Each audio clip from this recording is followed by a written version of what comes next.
Bonjour à tous et à toutes. Aujourd'hui, on va parler des caricatures que le compte de l'ambassade de Russie a publiées sur son feed Twitter officiel.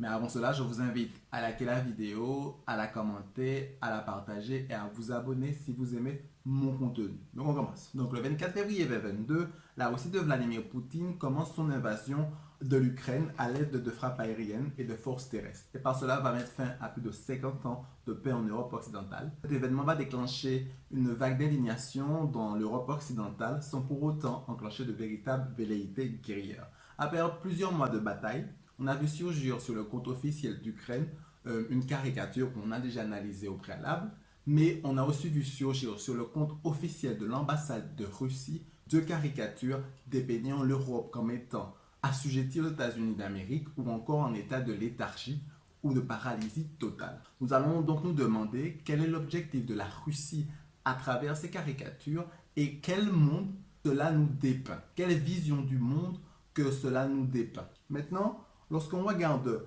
la seconde caricature qui va apparaître ici, on peut voir que l'Union européenne, là, n'est plus à genoux. Non, pas l'Union européenne, c'est l'Europe, je pense, qui n'est plus à genoux.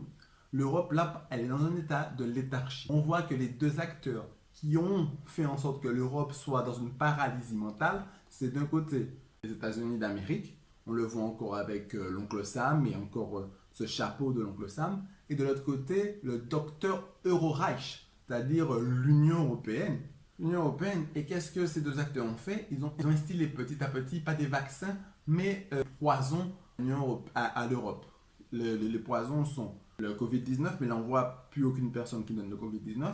On voit aussi les sanctions notamment au niveau de la Russie. Nous sommes dans un monde d'interdépendance économique. Lorsque tu sanctionnes un pays, l'autre pays aussi qui a sanctionné se voit contraint. Donc tu as les sanctions, tu as les sanctions, tu as la russophobie. La russophobie, lorsque la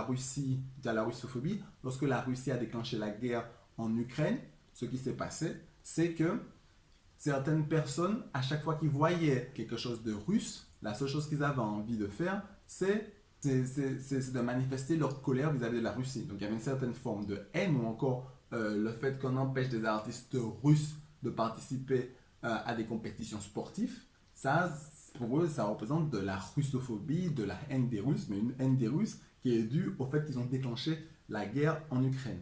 Puis, il y a une troisième cause qui est montrée, mais qui cette fois-ci me semble un peu invraisemblable, c'est cette cause avec le nazisme. On voit une seringue où c'est écrit néo-nazisme, et de plus, lorsqu'on regarde l'Union européenne, je suppose que c'est l'Union européenne, parce que le chapeau qui montre là, c'est le chapeau de l'Union européenne, le symbole du drapeau de l'Union européenne, on voit que cette Union européenne, c'est Dr Euroreich. Comme quoi, l'Union européenne serait toujours nazie. C'est ce qu'il est en train de dire, et qu'en plus, il y a cette espèce de poison de nazisme qui est toujours dans l'Union européenne.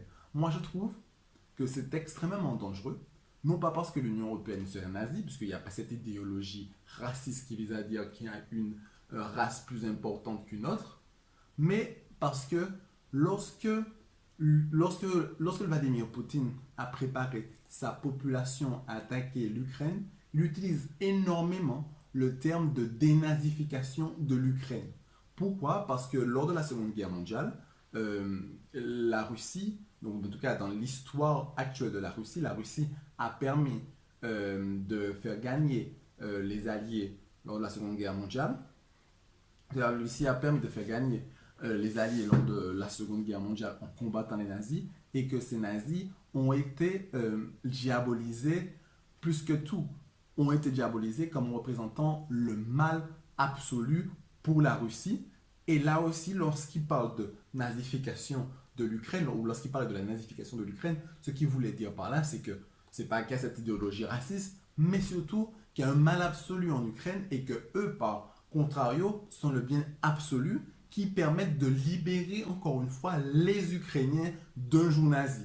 Et lorsqu'il parle de nazisme qui s'instaure dans l'Europe, c'est ce qu'il est en train de dire. Il est en train de préparer sa population à se dire que peut-être il faudrait sauver l'Europe des jougs nazis. Et là où je comprends que ça peut être dangereux, c'est que là, dans la station, qui prépare un peu déjà le terrain en cas de problème, faudrait peut-être aller en Europe et dénazifier l'Europe.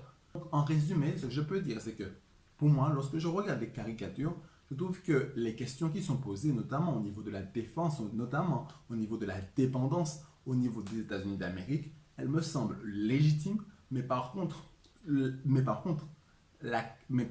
ce qu'elles posent derrière, c'est et alors ensuite que doit-on faire? Comment doit-on nous défendre? Et quelles conséquences cela aura peut-être dans le futur si nous ne sommes plus du côté des États-Unis d'Amérique?